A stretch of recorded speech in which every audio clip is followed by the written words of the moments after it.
அனைவருக்கும் வணக்கம். கடந்த வகுப்புல 10th ஸ்டாண்டர்ட் சிவிக்ஸ் அதுல ஃபர்ஸ்ட் லெசன் நம்ம பார்த்தோம். இந்தியன் கான்ஸ்டிடியூஷன் பார்த்துக்கிட்டு இருக்கிறோம். அதுல கடந்த கிளாஸ்ல நம்ம பார்த்தது என்ன அப்படின்னா சிட்டிசன்ஷிப் அப்படிங்கிற தலைப்புல நம்ம பார்த்தோம். சிட்டிசன்ஷிப் அப்படின்னு சொன்னா என்னன்னு சொன்னேன், குடியுரிமை என்று சொன்னேன். ஒருவருக்கு எப்படி குடியுரிமை கிடைக்கிறது, ஒருவருக்கு எப்படி குடியுரிமை கிடைக்கிறது, பை பர்த் பிறப்பால் ஒருவருக்கு குடியுரிமை கிடைக்கிறது, பை டெசண்ட் வம்சாவளியினர் நம்முடைய மூதாதையர்கள் இந்த நாட்டிலே இருக்கிறார்கள், ஆனால் நாம் வெளியில இருந்தாலும் நமக்கு இங்க இருக்கிற மூதாதையர்களை வைத்து நமக்கு இங்கே குடியுரிமை என்பது கிடைக்கிறது. பை ரிஜிஸ்ட்ரேஷன் பதிவின் மூலமாக ஒருவருக்கு குடியுரிமை என்பது கிடைக்கிறது. இப்படி பல்வேறு வகைகள்ல நம்ம பார்த்தோம். அதன் பிறகு இப்ப பார்க்கக்கூடியது என்ன அப்படின்னா, அதன் பிறகு கடைசியா நம்ம பார்த்தது என்ன அப்படின்னா லாஸ் ஆஃப் சிட்டிசன்ஷிப், ஒருவருக்கு குடியுரிமை என்பது எப்படி இழத்தல் என்பதை பற்றி பார்த்தோம். குடியுரிமை இழப்பதற்கு என்னென்ன காரணம் என்று சொல்லும் பொழுது இட்ஸ் வாலண்டரிலி ரினவுன்ஸ்டு பை சிட்டிசன்ஸ் அப்படின்னு, அதாவது வலுக்கட்டாயமாக நான் இந்த நாட்டில் குடியுரிமை பெறவில்லை, வேற நாட்டிற்கு சென்று விட்டேன், அங்கேயே தங்கிவிட்டேன், நான் அங்க தொழில் செஞ்சுக்கிட்டு இருக்கேன், சொத்து சம்பளம் வாங்கியிருக்கேன், நான் அங்கேயே குடியிருக்க போகிறேன் அப்படின்னு சொன்னா இங்க உள்ள குடியுரிமையை ரத்து செய்துவிட்டு அதன் பிறகு அந்த நாட்டிலே குடியுரிமை பெறுதல் என்று சொல்லக்கூடியது அப்படி ஒரு காரணமாக இருக்கிறது. இல்ல அப்படி என்று சொன்னால் கன்சீல்மெண்ட், வேற எங்கேயாவது ஒரு இடத்துல தப்பு பண்ணிட்டு இங்க ஓடி வச்சு ஒளிஞ்சுக்கிட்டது, இது விஷயம் தெரிஞ்சிருச்சு அப்படின்னா நம்ம குற்றவாளி என்று சொன்னோம்னா தேசத்துரோக குற்றம் என்று செய்து கொண்டால் இந்த நாட்டில் குடியுரிமை என்பது இழக்கப்படுகிறது. இந்தபடி பல்வேறு காரணங்களை நம்ம பார்த்தோம். இப்ப அடுத்து நம்ம பார்க்கக்கூடிய தலைப்பு என்ன அப்படின்னு சொன்னா ஃபண்டமெண்டல் ரைட்ஸ் அப்படின்னு சொல்லக்கூடியது. அடுத்து நம்ம பார்க்கக்கூடிய தலைப்பு என்ன, ஃபண்டமெண்டல் ரைட்ஸ். ஃபண்டமெண்டல் ரைட்ஸ் அப்படின்னா என்ன அர்த்தம், ரைட்ஸ் என்று சொன்னால் உரிமைகள், ஃபண்டமெண்டல் ரைட்ஸ் அப்படின்னா அடிப்படை உரிமைகள் அப்படின்னு அர்த்தம்.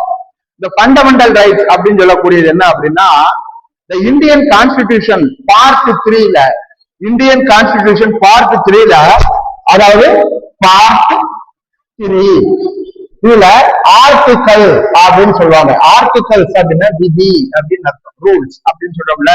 ஆர்டிகல்ஸ் 12 to 35, 12 35 வரைக்கும் it is regard the framers of the constitution derived inspiration from the constitution of USA.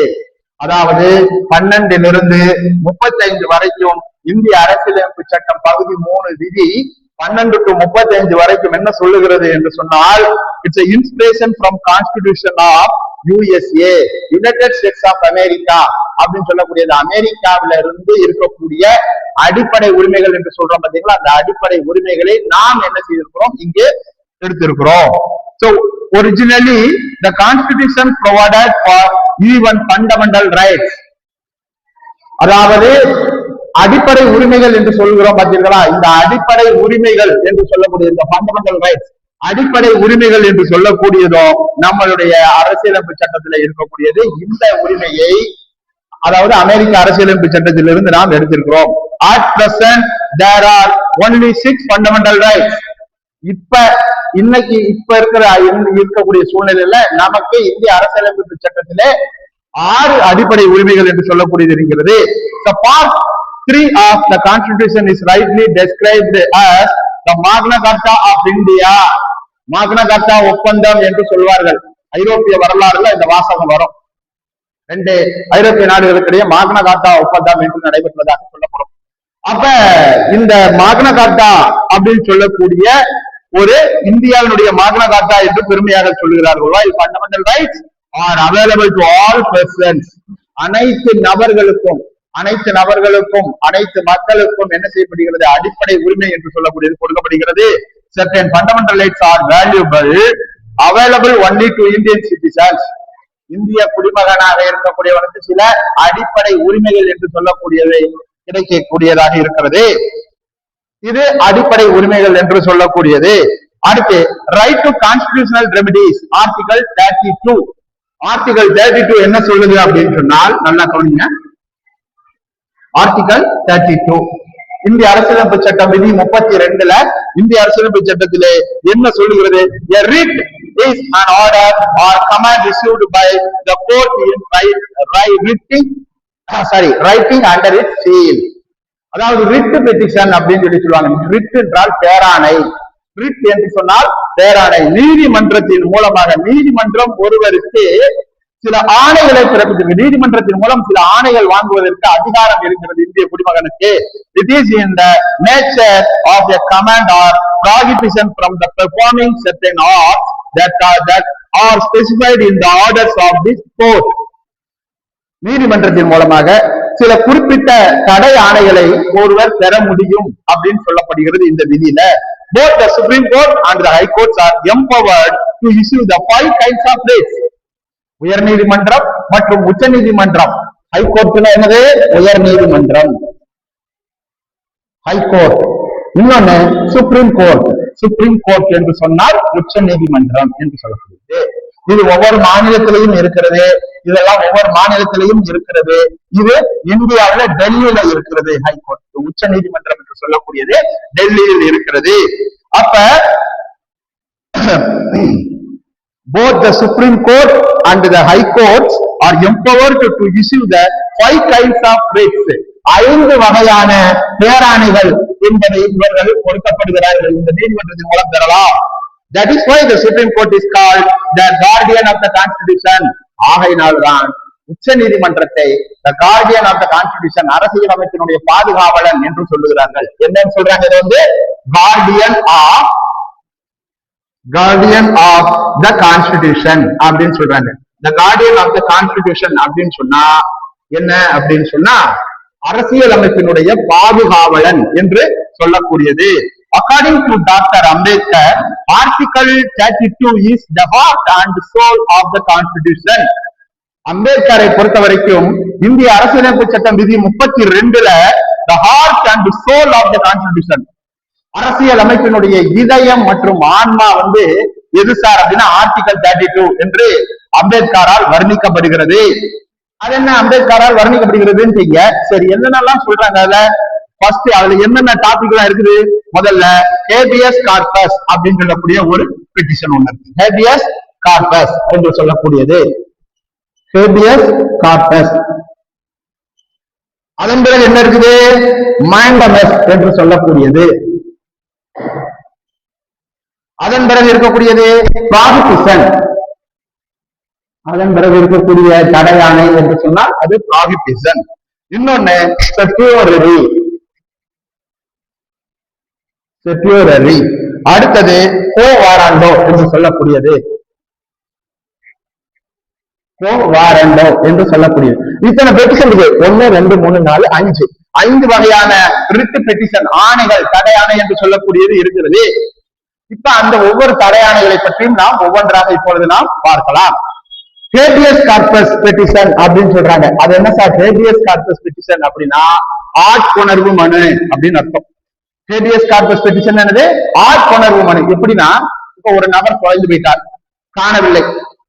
இப்ப நானே இருக்கிறேன்னு வச்சுக்கோங்களேன். இப்ப நான் வந்து எங்க போனேன் என்ன எதுவும் தெரியல. எங்க அப்பா ஒரு 2 நாள் பாக்குறாங்க, 3 நாள் பாக்குறாங்க, 1 வாரம் பாக்குறாங்க, போன் பண்ணி பாக்குறாங்க. நண்பர்கள், என்னுடைய நண்பர்கள், சுற்றத்தார்கள், உறவினர்கள் எல்லா பகுதியிலையும் போன் போட்டு பார்த்து, நேரில் போய் பார்த்து எல்லாம் கேட்டு பாக்குறாங்க. யாருக்கு எதுவும் தெரியலங்கிறாங்க. 1 வாரத்துக்கு மேல ஆச்சு பார்த்தோன்னா அது உடனடியா இமிடியேட்டா என்ன செய்யறாங்க? எங்க அப்பா போய் போலீஸ் ஸ்டேஷன்ல போய் இந்த மாதிரி ஒரு நபர் பையன் காணல, தயவு செஞ்சு கண்டுபிடிச்சு கொடுங்க அப்படின்னு சொல்லி ஒண்ணு சொல்றாங்க. அதை சொல்லி அதுக்கும் ஆக்ஷன் எடுக்காம எது இல்லாம இருந்தாங்கன்னா உடனடியாக நாம் என்ன செய்யலாம் என்று சொன்னால் நீதிமன்றத்தின் மூலமாக ஆட்கொணர்வு மனுன்னு ஒண்ணு இருக்கு. அந்த ஆட்கொணர்வு மனு இங்கிலீஷ்ல ஹேபியஸ் கார்பஸ் பெட்டிஷன் அப்படின்னு சொல்றாங்க. அந்த ஹேபியஸ் கார்பஸ் பெட்டிஷனை என்ன செய்யணும் அப்படின்னா நாம போடுறோம். அப்ப ஹேபியஸ் கார்பஸ் பெட்டிஷன் போட்ட உடனே நீதிமன்றம் உடனடியாக சம்பந்தப்பட்ட காவல் நிலையத்திற்கு ஒரு ஆணை பிறப்பிக்கிறது. இந்த நபரை இவ்வளவு நாள் ஒரு சீக்கிரமா கண்டுபிடிச்சு கொண்டு வந்து இதுக்கு உண்டான ரிப்போர்ட்டை எங்களுக்கு ஹேண்ட் ஓவர் பண்ணுங்க, சப்மிட் பண்ணுங்க, கோர்ட்ல சப்மிட் பண்ணுங்க அப்படின்னு சொல்லி அந்த கேஸ் சம்பந்தமான செய்திகளை நீதிமன்றம் கொடுத்தது. இதுக்கு பேரு தான் ஆட்கொணர்வு மனு என்று சொல்லக்கூடியது. இதுக்கு பேர் என்ன பேரு? ஆட்கொணர்வு மனு என்று சொல்லக்கூடியது. It is safeguard people from illegal arrest. சட்டவிரோதமாக காவல்துறையினரால் கைது செய்யப்பட்டு இருக்கிறார்கள் என்று சொன்னால் அவர்களுக்கு பாதுகாப்பு அளிக்கக்கூடியதும் இந்த இதுதான் ஹேபியஸ் கார்பஸ் பெட்டிஷன் என்று சொல்லக்கூடியது. அடுத்தது மாண்டமஸ் பெட்டிஷன் என்று சொல்லக்கூடியது. ஒருவருக்கு சட்ட ரீதியான ஒரு உதவி தேவைப்படுகிறது என்று சொல்லி சொன்னால் அதாவது ஒரு பொதுவான ஒரு விஷயத்தை பற்றி நாம் தெரிந்து கொள்ள வேண்டும் என்று சொன்னால், சட்ட ரீதியாக நாம் தெரிந்து கொள்ள வேண்டும் என்று சொன்னால், அதற்கு நாம் போட வேண்டிய பெட்டிஷன் என்ன அப்படின்னா மாண்டமஸ் அப்படின்னு சொல்லக்கூடிய இந்த நீதி பேராணை, மாண்டமஸ் நீதி பேராணை அப்படின்னு சொல்றோம். அதாவது சட்ட ரீதியாக நீதிமன்றத்தின் மூலமாக நாம என்ன செய்கிறோம் அப்படின்னா நமக்கு தேவையான சில செய்திகளை கலெக்ட் பண்ணி கொள்கிறோம். அடுத்தது பிராகிபிஷன் என்று சொல்லக்கூடிய ஒரு நீதி பேராணை. பிராகிபிஷன் என்று சொன்னால் தடையாணை என்று அர்த்தம். பிராகிபிஷன் என்று சொன்னால் என்னது? தடை ஆணை என்று சொல்லக்கூடியது. அப்ப என்ன சார் இந்த தடை ஆணை என்று சொன்னால் என்ன? It prohibits a subordinate court from acting beyond its jurisdiction. உதாரணமாக நான் இந்த பகுதியில வசித்து கொண்டிருக்கிறோம். இப்ப நம்ம வசித்து கொண்டிருக்கிற பகுதியில இருக்கக்கூடிய ஒரு நீதிமன்றம் இருக்குது, மாவட்ட நீதிமன்றம் என்று சொல்லக்கூடியது இருக்கிறது. அந்த நீதிமன்றத்தின் மூலமாக நமக்கு எதிராக ஒரு தீர்ப்பு வந்துவிட்டது என்று சொல்லி ஒரு ஆர்டர் போட்டிருக்காங்க அப்படின்னு சொல்லி சொன்னா, அந்த ஆர்டரை தடை செய்ய வேண்டும் என்று சொல்லி நாம் உயர் நீதிமன்றத்திற்கு நாம் கொடுக்கக்கூடிய ஒரு பெட்டிஷன் என்று சொல்லக்கூடிய மனு என்று சொல்லுவோமே, இதுதான் என்ன சார் அப்படின்னா ப்ராஹிபிஷன் என்று சொல்லக்கூடியது. It prohibits a subordinate court from acting beyond its jurisdiction. அந்த துணை நிலை நீதிமன்றம் என்று சொல்லுகிறோம் இல்லையா, அந்த நீதிமன்றம் இந்த பகுதிக்குள் அவரை பற்றி எந்த விதமான செயல்பாடுகளும் செய்ய விடாம கொஞ்ச நேரம் தடையாணை போட்டு வச்சிருக்கிற மாதிரி அர்த்தம். அடுத்தது செக்யூரரி என்று சொல்லக்கூடியது. அது என்ன செக்யூரரி அப்படின்னா, இப்ப உதாரணமாக கீழமை நீதிமன்றம் என்று சொல்லுகிறோம் பாத்தீங்களா, இந்த கீழமை நீதிமன்றம் ஒரு ஆர்டர் ஒன்று போடுது, ஒரு ஆணை பிறப்பித்தல். It is by overstepping is the jurisdiction. அது அந்த நீதிக்குட்பட்ட பகுதியை தாண்டி ஒரு பகுதியில ஆர்டர் போடுது அப்படின்னு சொன்னால் அது என்ன ஆகாது அப்படின்னு சொல்லி சொன்னால் ஏற்றுக்கொள்ள முடியாதுன்னு சொல்லி நம்ம சொல்றோம். அதை கேட்காம இருக்குதுன்னா நாம அது தடையாணை வாங்குவதற்காக நம்ம போடக்கூடிய பெட்டிஷன் தான் இந்த செக்யூரரி பெட்டிஷன். எப்படி? உதாரணமாக நாம் இப்பொழுது இந்த பகுதியில் வசித்துக் கொண்டிருக்கிறோம், சங்கரங்கோயில் வச்சுக்கோங்களேன், இந்த பகுதியில் வசித்துக் கொண்டிருக்கோம். சங்கரங்கோயில் வசித்துக் கொண்டிருக்கோம், சங்கரங்கோயில் கோர்ட்டுக்குள்ள இருக்குது. இப்ப இதே ராஜபாளையத்துல நம்ம இருக்கும்போது, ராஜபாளையம் என்பது விருதுநகர் மாவட்டத்தை சார்ந்தது. நாம் சங்கரங்கோயில் மூலமாக அங்க போடும்போது அந்த மாவட்டத்துக்கு இதுக்கு சம்பந்தம் இல்லாத ஒன்றாக விடுகிறது. அதனால என்ன ஆகுறது? அப்ப விருதுநகர்ல இருக்கக்கூடிய ஹைகோர்ட் மூலமா தான் இந்த பெட்டிஷன் போட முடியும். அப்ப இது சங்கரங்கோயில இருந்து இந்த பெட்டிஷன் ஒண்ணு போட்டிருக்காங்க, சங்கரங்கோயில் கோர்ட் போட்டிருக்குன்னா இது ஏற்றுக்கொள்ளக்கூடியது அல்ல, இது ஏற்றுக்கொள்ளக்கூடியது இல்ல. என்னை நான் இருக்கக்கூடிய பகுதி, வசிக்கக்கூடிய பகுதி வேற மாவட்டத்தை சார்ந்தது. அந்த மாவட்டத்தில் இருக்கக்கூடிய உயர் நீதிமன்றம் தான் இதுக்கு ஆணை பிறப்பிக்க வேண்டும், அதிகாரம் அளித்தது என்று சொல்லி இதை ஸ்பாட் பண்றதுக்கு, அதாவது கேன்சல் பண்றதுக்கு, நீக்குவதற்கு அதிகாரம் இருக்கிறது. அடுத்தது கோவாரண்டோ அப்படின்னு சொல்லக்கூடியது. அதாவது என்ன அப்படின்னா, it's the usurpation of public office through the illegal manner. அரசு அலுவலகங்களில் சட்டவிரோதமாக ஒரு செயல்பாடு ஒன்று நடைபெற்றுக் கொண்டிருக்கிறது என்று சொன்னால் அவற்றை பற்றி நாம் சில விஷயங்கள் எல்லாம் நாம் போடணும், பெட்டிஷன் போடணும்னா அந்த கோவாரண்ட பெட்டிஷன் அப்படின்னு சொல்லி சொல்லுவாங்க. சோ இதுதான் நாம் போடக்கூடிய ஒவ்வொரு, இதெல்லாம் அடிப்படை உரிமைகள்ல நமக்கு வரக்கூடிய ஒவ்வொரு ரிட் பெட்டிஷன் அப்படின்னு சொல்லி சொல்லுவாங்க. ஆணை, தடையாணை பிறப்பித்தல் சம்பந்தமான ஒரு பெட்டிஷன். இதுவரைக்கும் நம்ம பார்த்ததுல எந்தெந்த வகையான நீதி பேராணைகள் இருக்கின்றன என்பதை பற்றி நாம் பார்த்தோம். அவை எப்படி எல்லாம் செயல்படுகின்றன என்பதை பற்றி பார்த்தோம். இப்ப நம்ம பார்க்கக்கூடிய டாபிக் என்ன அப்படின்னா, சஸ்பென்ஷன் ஆஃப் ஃபண்டமெண்டல் ரைட்ஸ் அப்படின்னு சொல்லக்கூடியது. Suspension of fundamental rights. Suspension அப்படின்னா என்ன அர்த்தம் தமிழ்ல அப்படின்னா, இடை நீக்கம் அப்படின்னு சொல்லக்கூடிய, சஸ்பெண்ட் பண்றது அப்படின்னு சொல்றாங்க இல்லையா, அதுதான் சஸ்பென்ஷன் ஆஃப் ஃபண்டமெண்டல் ரைட்ஸ். அடிப்படை உரிமையை நீக்கக்கூடிய அதிகாரம் யாருக்கு இருக்கிறது? இந்திய நாட்டில அரசியலமைப்பு சட்டத்தின் மூலமாக ஒரு அடிப்படை உரிமையை நீக்கக்கூடிய அதிகாரம் யாருக்கு இருக்கிறது அப்படின்னா பிரசிடென்ட்டுக்கு தான் இருக்குது.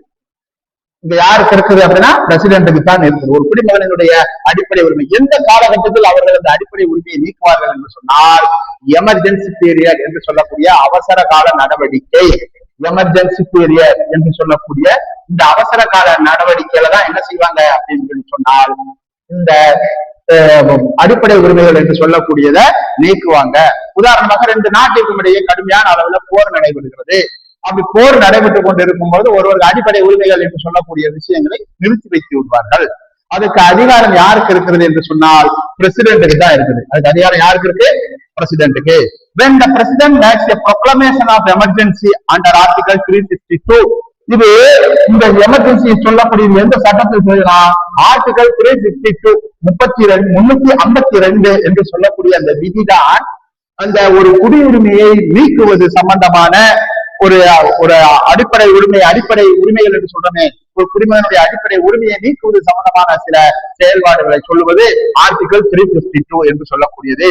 The freedoms guaranteed under Article 19 are automatically suspended. ரெண்டு நாட்டுக்கும் இடையே போர் ஏற்படும் போது ஒரு குடிமகனுடைய அடிப்படை உரிமை என்று சொல்லக்கூடியது ஆட்டோமேட்டிக்காக ரத்து செய்யப்படுகிறது. The president can suspend other fundamental rights through the specific orders. சில குறிப்பிட்ட சில ஆணைகளை வழங்குவதற்கு அதிகாரம் படைத்தது யார் என்று சொன்னால் அது அந்த பிரசிடென்ட்டுக்கு தான் இருக்கிறது. These orders must be approved by the parliament. இந்த சட்டம் எவற்றின் மூலமாக கொண்டு வரப்படுகிறது என்று சொன்னால் பாராளுமன்றத்தின் மூலமாக அமல்படுத்தப்படுகிறது. இந்த சட்டம் பாராளுமன்றத்தின் மூலமாக அமல்படுத்தப்படுகிறது. நம்ம நாட்டுக்கும் வேற நாட்டுக்கும் சண்டை வந்துருச்சு, அதனால பேசிக் அந்த ஃபண்டமெண்டல் ரைட்ஸ் என்று சொன்ன அடிப்படை உரிமைகள் என்று சொல்றோமே, அந்த அடிப்படை உரிமைகளை எல்லாம் உடனடியாக நீக்கக்கூடிய அதிகாரம் யாருக்கு இருக்கிறது என்று சொன்னால் அது ஜனாதிபதிக்கு தான் இருக்கிறது. அந்த சண்டையெல்லாம் முடிஞ்சு நாடெல்லாம் மறுபடி மறுசீரமைப்பு பண்ணி எல்லா வேலையும் பண்ணி முடிச்சதுக்கு அப்புறம் நார்மல் நிலைமைக்கு வந்ததுக்கு அப்புறம் ஆட்டோமேட்டிக்கா அந்த குடியுரிமை ரத்து செஞ்சதை கேன்சல் பண்ணிட்டு ஆட்டோமேட்டிக்கா குடியுரிமை அந்த அடிப்படை உரிமைகள் என்று சொல்லக்கூடியது ஒவ்வொரு குடிமகனுக்கும் ஆட்டோமேட்டிக்கா ஃபாலோ பண்ணக்கூடிய லெவலுக்கு வந்துவிடும். இதுதான் அடிப்படை உரிமை. அப்ப அடிப்படை உரிமையை நீக்கக்கூடிய அதிகாரம் யாருக்கு இருக்கிறது என்று சொன்னால் இடைநீக்கம் சொல்லக்கூடியது. அந்த அடிப்படை உரிமையை நீக்கக்கூடிய அதிகாரம் யாருக்கு இருக்கிறது என்று சொன்னால் இந்த பிரசிடென்ட்டுக்கு தான் இருக்கிறது. அதன் பிறகு fundamental rights and directive principles of state பாலிசின்னு ஒரு தலைப்பு. அடிப்படை உரிமைகள் மற்றும் மாநிலத்தில் நேரடி கொள்கை. நாட்டுல நேரடி கொள்கையா, நாட்டுல நேரடி கொள்கை அப்படின்னு சொல்லக்கூடிய இதுக்கு இந்த ரெண்டுக்கும் உள்ள வித்தியாசம் என்ன, இதுக்கு உள்ள வித்தியாசம் என்னங்கிறப்ப ஃபண்டமெண்டல் ரைட்ஸ் அப்படிங்கறத வந்து இப்ப நம்ம பார்ப்போம். இப்ப முதல்ல ஃபண்டமெண்டல் ரைட்ஸ் அடிப்படை உரிமைகள்.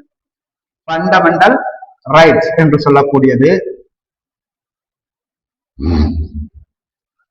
அதாவது it was derived from the constitution of the USA. அடிப்படை உரிமைகள் என்று சொல்லக்கூடியது நம் நாட்டில எங்க இருந்து எடுக்கப்பட்டது, நம் நாட்டினுடைய அடிப்படை சட்டம் எந்த நாட்டிலிருந்து எடுக்கப்பட்டது என்று சொன்னால் USA, united states of America அப்படின்னு சொல்லக்கூடிய அந்த நாட்டிலிருந்து தான் நாம் என்ன செய்திருக்கிறோம், அடிப்படை உரிமைகளை பெற்றிருக்கிறோம். அடிப்படை உரிமை அதை பார்த்து நம்ம நாட்டுக்கு அரசியலமைப்பு சட்டத்துக்கு தகுந்த போல எழுதியிருக்கிறோம். அடுத்தது even the government cannot take away abridge these rights. அதாவது என்ன அப்படின்னா எந்த ஒரு அரசாங்கமும் உடனடியாக என்ன செய்ய முடியாது அப்படின்னு சொல்லி சொன்னால் அந்த உரிமை என்று சொல்லக்கூடியது cannot take away, கையில் எடுக்க முடியாது. மற்றவருடைய உரிமையை கையில் எடுத்தல், அரசாங்கம் கையில் எடுத்துக்கிடுச்சுன்னு சொல்றோமே, அதெல்லாம் அங்க இதை செய்ய முடியாது. These are enforceable by a court of law.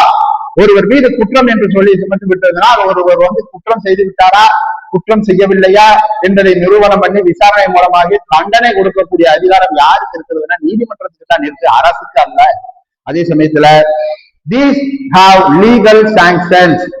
சட்ட ரீதியான செயல்பாடுகள் தான் இங்க செய்ய முடியுமே தவிர நம் தனிப்பட்ட அதிகாரத்தில் இருக்கக்கூடிய ஒரு முதலமைச்சர் இருக்கிறாரு, கவர்னர் இருக்கிறாரு, இல்ல அப்படின்னு மந்திரிகள் இருக்கிறார்கள், அவர்கள் தனிப்பட்ட முறையில ஒரு குடிமகனை தண்டனை கொடுப்பதற்கு அதிகாரம் படைத்தவர்கள் அல்ல. சட்டத்தின் மூலமாக சட்டம் தான் ஒருவரை தண்டனை கொடுக்கக்கூடிய அதிகாரம் படைத்தது. அது குற்றம் செய்திருக்கிறார்களா செய்யவில்லையா என்பதை தீர விசாரித்து அதன் பிறகுதான் தண்டனை கொடுக்கக்கூடிய அதிகாரம் இந்த நீதிமன்றத்திற்கு இருக்கிறது. These rights strengthened political democracy in the country. நம்மளுடைய மக்களாட்சி கொண்ட இந்த நாடுகள்ல இந்த உரிமை என்று சொல்லக்கூடியது, அரசியல் உரிமை என்று சொல்லக்கூடியது நம் ஒவ்வொருவருக்கும் கொடுக்கப்பட்டிருக்கிறது.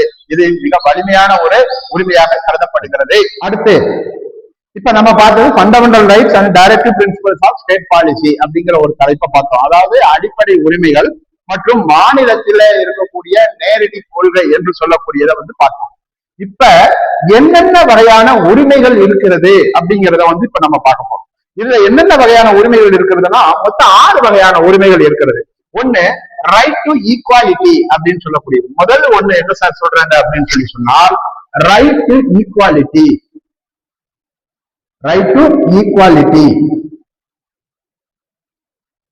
அடுத்தது ரெண்டாவது என்ன சார் சொல்றாங்க அப்படின்னு சொல்லி சொன்னா ரைட் டு ஃப்ரீடம்.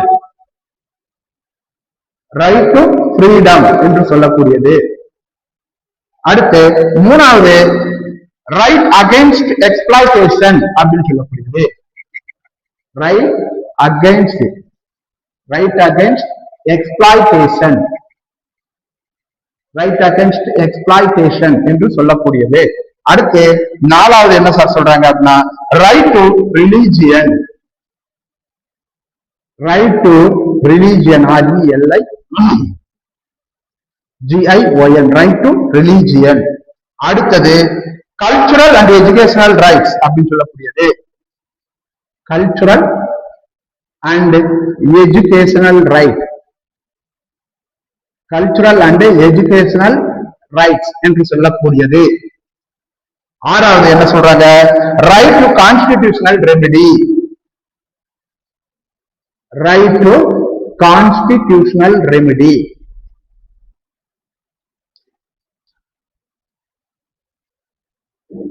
சரி, இப்ப இத்தனை வகையான உரிமைகள் என்று சொல்லக்கூடியது கொடுக்கப்பட்டிருக்கிறது. இப்ப இதுல நாம ஒவ்வொன்றையும் தனித்தனியாக இப்ப விவரமாக பார்க்க போகிறோம். ரைட் டு ஈக்வாலிட்டி அப்படின்னு சொல்றீங்க. ரைட் டு ஈக்வாலிட்டின்னு என்ன அர்த்தம் அப்படின்னு சொல்லி சொன்னால் அனைவருக்கும் சமமான உரிமை, சம தர்மம் என்று சொல்லக்கூடியது. அதாவது ஈக்வாலிட்டி பிஃபோர் லா. இந்தியாவில் இருக்கக்கூடிய இந்திய குடிமகன் அனைவரும் சட்டத்தின் முன் அனைவரும் சமம். அது ஏழையாக இருந்தாலும் சரி, பணக்காரராக இருந்தாலும் சரி, அரசியல்வாதியாக இருந்தாலும் சரி, ஏன் ஜனாதிபதியாகவே இருந்தாலும் சரி, அவர் மீது குற்றம் என்பது நிரூபிக்கப்பட்டு விட்டது என்று சொன்னால் சட்டப்படி என்ன தண்டனையோ அந்த தண்டனை என்று சொல்லக்கூடியது அவருக்கு கொடுக்கத்தான் செய்வாங்க. ரைட் டு ஈக்வாலிட்டி அப்படின்னு சொல்லக்கூடியதுல ஈக்வாலிட்டி பிஃபோர் லா, சட்டத்தின் முன் அனைவரும் சமம் அப்படின்னு சொல்லக்கூடியது. இது ஆர்டிகல் 14 விளக்குகிறது. இது ஆர்டிகல் என்ன விளக்குகிறது? 14, ஆர்டிகல் 14 இத பத்தி விவரமாக சொல்லுகிறது. அடுத்தபடியாக ஆர்டிகல் 15 இது சொல்லுது ரைட் டு ப்ராஹிபிஷன் என்று சொல்லக்கூடியது. Right to prohibition, prohibition of discrimination of grounds of religion. மத ரீதியாக வேறுபாடு பார்க்கக்கூடாது. இந்தியாவில் இருக்கக்கூடிய ஒவ்வொரு குடிமகனும் மத ரீதியான வேறுபாடு பார்க்கக்கூடாது. அன்று இன ரீதியான வேறுபாடு பார்க்கக்கூடாது. இந்த இனம் அவர் வேற இனம், அவர் இந்த இனம் சொல்லி அப்படின்னு சொல்லக்கூடிய, அதாவது கருப்பர்கள் சிவப்பா இருக்கிறாங்க இப்படி வேறுபாடு என்று சொல்றோம். இந்த மாதிரியான வேறுபாடுகள் பார்க்கக்கூடாது. காஸ்ட், ஜாதி வேறுபாடு பார்க்கக்கூடாது. அண்ட் செக்ஸ், செக்ஸ்ன்னு சொல்லக்கூடாதுன்னு கூட சொல்லியிருக்காங்க. ஜெண்டர்னு சொல்லணும். ஜெண்டர் அப்ப பாலினம் என்று சொல்லக்கூடியது, ஆண்பால் பெண்பால் என்று சொல்றோம் இல்லையா, அந்த பாலினம், ஆண் குழந்தை வசதி, பெண் குழந்தை கொஞ்சம் தாழ்த்திங்கிறதெல்லாம் அப்படிலாம் வேறுபாடு பார்க்கக்கூடாது. Or the place of birth, பிறப்பால் அடிப்படையில் அவர்கள் அனைவரும் சமம் என்று சொல்ல வேண்டும். அடுத்தது ஆர்டிகல் 16 என்ன சார் சொல்லுது? ஆர்டிகல் 16ல equality of opportunity in matters of public employment. Equality of opportunity, இந்த நாட்டிலே பிறந்த ஒவ்வொரு குடிமகனுக்கும், அனைத்து குடிமகனுக்கும் வேலை வாய்ப்பிலே சமமான உரிமை என்று சொல்லக்கூடியது கொடுக்கப்பட வேண்டும் என்று சொல்லக்கூடியது. பப்ளிக் எம்ப்ளாய்மெண்ட், அரசு தேர்வு, அரசு துறை, அரசு துறையில அனைவருக்கும் சமமான வாய்ப்பு என்பது அளிக்கப்பட வேண்டும். ஜாதி ரீதியாக, மத ரீதியாக, இன ரீதியாக, மொழி ரீதியாக எந்த வேறுபாடும் பார்க்கக்கூடாது என்பதை சொல்லுகிறது. ஆர்டிகல் 17 என்ன சொல்லுது? Abolition of untouchability. அன்டச்சபிலிட்டினா என்ன? தீண்டாமை.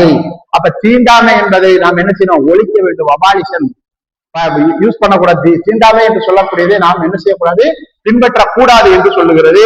Article 18 abolition of title except military and academic அப்படின்னு சொல்லக்கூடியது. அதாவது மிலிட்டரியில பணிபுரிகிறார்கள், ராணுவத்தில் பணிபுரிகிறார்கள் அவர்கள், அண்ட் அகாடமிக் அப்படின்னு சொல்லக்கூடிய, அதாவது அந்த கல்வி ஆண்டு அப்படின்னு சொல்ற பார்த்தீங்களா, அது அதை தவிர வேற எந்த விதமான டைட்டில்ஸும் அதுல எதுவும் போடக்கூடாது அப்படின்னு சொல்லுகிறார்கள். அது பார்க்கணும். இதுதான் என்னன்னா எல்லாருக்கும் கொடுக்கப்பட்ட ஈக்வாலிட்டி இப்படி இருக்கணும் அப்படின்னு சொல்றாங்க. அடுத்தது ரைட் டு ஃப்ரீடம் அப்படின்னு சொல்றாங்க. ரைட் டு ஃப்ரீடம் அப்படின்னு சொன்னா சுதந்திர உரிமை. சுதந்திர உரிமை அப்படிங்கும் போது ஆர்டிகல் 19 இதை எக்ஸ்பிளைன் பண்ணுது. ஆர்டிகல் 19 இதை எக்ஸ்பிளைன் பண்ணுது. என்னது? Freedom of speech and expression, assembly, association, movement, residence and profession. Association, அதாவது ஃப்ரீடம் ஆஃப் ஸ்பீச், பேச்சு சுதந்திரம் கொடுக்கப்பட்டிருக்கிறது. அண்ட் எக்ஸ்பிரஷன், உணர்வுகளை வெளிப்படுத்தக்கூடிய உணர்வுகள், ஒரு கோபமாக இருக்கட்டும், ஒரு அன்பான சாந்தமா இருக்கக்கூடிய குணமாக இருக்கட்டும், எப்படி அந்த உன்னுடைய உணர்வுகளை வெளிப்படுத்துவதற்கு உண்டான ஒரு முக்கியமான ஒரு அமைப்பை இந்த சட்டம் விளக்குகிறது. ஆர்டிகல் 19 விளக்குகிறது. அண்ட் அசம்பிளி, கூட்டம் கூடுவதற்கு ஒரு முக்கியமான ஒரு விஷயமாக ஒரு கூட்டம் கூடுவதற்கு இந்த ஆர்டிகல் 19 உதவி செய்கிறது. அண்ட் அசோசியேஷன், ஒரு சங்கம் ஒன்று வைக்க வேண்டும் என்று சொல்லுகிறோம் அப்படின்னு சொன்னால் அதற்கும் சுதந்திரம் கொடுக்கப்பட்டிருக்கிறது. அண்ட் மூவ்மெண்ட், ஒரு இயக்கத்தை தொடங்க வேண்டும் என்று சொல்லுகிறோம். புதிதாக ஒரு இயக்கம் தொடங்க வேண்டும் என்று சொன்னால் அதுவும் தொடங்கலாம். ஒரு 4-5 பேர் சேர்ந்து ஒரு பேர் வச்சு ஒரு இயக்கம் ஒன்று வச்சு அந்த இயக்கத்தை உருவாக்கணும்னா அதுக்கும் இந்திய அரசியலமைப்பு சட்டத்திற்கு ஆர்டிகல் 19 வந்து எக்ஸ்பிளைன் பண்ணுது. அண்ட் ரெசிடென்ஸ் அண்ட் ப்ரொஃபஷன், ஒரு தொழில் ரீதியாக ஒரு சங்கம் ஒண்ணு வைக்க வேண்டும் என்று சொன்னால் நாம் குடியிருக்கிறோம், ஒரு காலனி மாதிரி இருக்குது, அந்த காலனிக்கு ஒரு பேர் வச்சு ஒரு அமைப்பு ஒண்ணு வைக்கிறோம் அப்படின்னா அந்த ஒரு வகையில சங்கம் ஒண்ணு வைக்கிறோம் என்று சொன்னால் அந்த சங்கம் வைப்பதற்கும் இந்த ஆர்டிகல் 19 என்று சொல்லக்கூடியது நமக்கு சுதந்திர உரிமை கொடுக்கப்பட்டிருக்கிறது. ஆர்டிகல் 20 என்ன சொல்றாங்க அப்படின்னா protection in respect of conviction of offences, அதாவது ஒரு குற்றம், கன்விக்ஷன் அப்படின்னா குற்றம் என்று சொல்லக்கூடியது, குற்றம் அல்லது ஒரு அஃபென்சஸ், ஒரு சட்டவிரோதமான ஒரு செயல்பாடுகள் வருது அப்படின்னா அதிலிருந்து தடுத்து காக்க வேண்டியது ஆர்டிகல் 20 வந்து இதை விளக்குகிறது. Article 21 protection of life and personal liberty, protection ஒவ்வொரு வாழ்க்கைக்கும் ஒவ்வொரு குடிமகனுடைய வாழ்க்கைக்கும் பாதுகாப்பு என்று சொல்லக்கூடியது கொடுக்க வேண்டும். அண்ட் பர்சனல் லிபர்ட்டி, ஒவ்வொருவரும் சுதந்திரமாக செயல்பட வேண்டும் என்று சொல்லக்கூடியது இந்த ஆர்டிகல் 21 சொல்லுகிறது.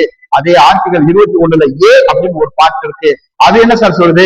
ரைட் டு எலிமெண்டரி எஜுகேஷன், இந்தியாவில் பிறந்த அத்தனை குழந்தைகளுக்கும் அடிப்படை ஆரம்ப கல்வி என்று சொல்லக்கூடியது கொடுக்க வேண்டும். அது அடிப்படை உரிமை, அவர்களுக்கு உரிமை, கல்வி உரிமை என்று சொல்லக்கூடியது இருக்கிறது. ஆர்டிகல் 22ல it's protection against arrest and detention in certain cases, ஒரு குறிப்பிட்ட ஒரு கேஸ் அப்படின்னு சொல்லி சொல்றோம் அப்படின்னு சொல்லி சொன்னால் குறிப்பிட்ட ஒரு வழக்கு அப்படின்னு சொன்னால் அந்த வழக்கில் இருந்து தன்னை அரெஸ்ட் செய்யாமல், அதாவது காவல்துறை வந்து அரெஸ்ட் பண்றாங்கன்னு சொல்றாங்க இல்லையா, அந்த அரெஸ்ட் பண்ணாம தன்னை பாதுகாத்துக் கொள்வதற்கு உண்டான ரெமெடியை நாம் செய்வதற்கு, அரசியலமைப்பின் மூலமாக செய்வதற்கு அந்த ஆர்டிகல் 22 விதி விளக்குகிறது. அடுத்த தலைப்பு என்ன அப்படின்னு சொல்லி சொன்னா ரைட் அகேன்ஸ்ட் எக்ஸ்பிளாய்டேஷன் என்று சொல்லக்கூடியது. ரைட் அகேன்ஸ்ட் எக்ஸ்பிளாய்டேஷன், எக்ஸ்பிளாய்டேஷன் அப்படின்னா என்ன அர்த்தம்? சுரண்டல் என்று அர்த்தம். சுரண்டல் என்று அர்த்தம். சுரண்டுதல், அது என்ன சுரண்டுதல்? சுரண்டுதல் என்று சொல்லி சொன்னால் ஒருவருடைய உழைப்பை சுரண்டு, உழைப்புக்கு ஏற்ற சரியான ஊதியம் கொடுக்காமல், உதாரணமாக குழந்தை தொழிலாளர்கள், படிக்க வேண்டிய குழந்தைகள், ஒரு 8ஆம் கிளாஸ் படிக்கக்கூடிய வயசு இருக்கு, 9ஆம் கிளாஸ் படிக்கக்கூடிய வயசு இருக்கு, 7 இந்த மாதிரியான படிக்கக்கூடிய வயசு மாணவர்களை நாம பணிக்கு அமர்த்துறோம். கடையிலையோ இல்ல வேற ஏதாவது ஹோட்டல்களிலேயோ ஏதோ ஒரு வகையில பணிக்கு அமர்த்துறோம். அந்த மாதிரி பசங்களை வேலைக்கு கொடுக்கும் போது அந்த வேலைக்கு ஏற்ற கரெக்டான ஊதியம் கொடுக்காம குறைஞ்ச சம்பளத்தை கொடுத்து ஒரு வேலை சாப்பாடு போட்டு ஏமாத்துறாங்க இல்லையா, இது அவர்களுடைய உழைப்பை சுரண்டுதல் என்று சொல்லக்கூடியது. இதை பற்றி சொல்லக்கூடியது விதி ஆர்டிகல் 23. ஆர்டிகல் 23 என்று சொல்லக்கூடிய இந்த விதி 23 மற்றும் 24 என்று 2 விதி இருக்குது. இந்த 2 விதி தான் என்ன செய்யுது? ரைட் அகேன்ஸ்ட் எக்ஸ்பிளாய்டேஷன், சுரண்டலுக்கு எதிரான உரிமை அப்படின்னு சொல்லக்கூடியது. The prohibition of traffic in human beings and forced labor, அதாவது என்ன அப்படின்னா குழந்தைகளை ஒரு கடினமான பணியில, உதாரணமாக இந்த சுரங்க தொழிற்சாலைன்னு சொல்லுவாங்க, அது ஆபத்தான பணிகளில் ஈடுபடுத்துவது என்பது கூடாது. It's a prohibition of employment of children in factory etc. பெரிய பெரிய தொழிற்சாலைகளிலோ மில்லுகளிலோ எதுலையுமே என்ன செய்யக்கூடாது? குழந்தைகளை பணிக்கு அமர்த்தக்கூடாது. பொதுவாக குழந்தைகளை பணிக்கு அமர்த்துவது என்பது சட்டப்படி குற்றம். ஏன்னா அடிப்படை கல்வி உரிமை சட்டம் என்று சொல்லக்கூடியது இருக்குது. அந்த அடிப்படை கல்வி உரிமை சட்டம், அதாவது SSC அனைவருக்கும் கல்வி திட்டம் சொல்லி அரசாங்கத்தால் உருவாக்கப்பட்டது. சர்வ சிக்ஷா அபியான் என்று சொல்லக்கூடியது. அந்த சர்வ சிக்ஷா அபியான் மூலமா அனைவருக்கும் கல்வி திட்டம், எல்லா குழந்தைகளையும் கட்டாயமாக படிக்க வைக்க வேண்டும் என்பதுதான் அதனுடைய நோக்கம். அதுக்கு அடுத்து ரைட் டு ரிலிஜியன், மத உரிமை என்று சொல்லக்கூடியது. அது ஆர்டிகல் 25 சொல்லுகிறது என்னன்னா freedom of conscience and free profession and practice and propagation of religion அப்படின்னு சொல்லியிருக்காங்க. அதாவது நீ எந்த மதத்தை வேண்டுமானாலும் பின்பற்றிக் கொள்ளலாம். பிறப்பால் நான் இந்து மதத்தை சார்ந்தவன், எனக்கு இஸ்லாமிய மதத்தில் இருக்கக்கூடிய கோட்பாடு எனக்கு மிகவும் பிடித்திருக்கிறது, நான் இஸ்லாத்தை நான் பின்பற்ற விரும்புகிறேன், பண்ணலாம். நான் கிறிஸ்துவ மதத்தில் இருக்கக்கூடிய கோட்பாடு எனக்கு பிடித்திருக்கிறது, அந்த கிறிஸ்துவர்கள் மதத்திலே பின்பற்றக்கூடிய அந்த கோட்பாடை நான் பின்பற்ற ஆசைப்படுகிறேன் அப்படின்னு சொல்லலாம். அதுக்கும் சொல்லலாம்.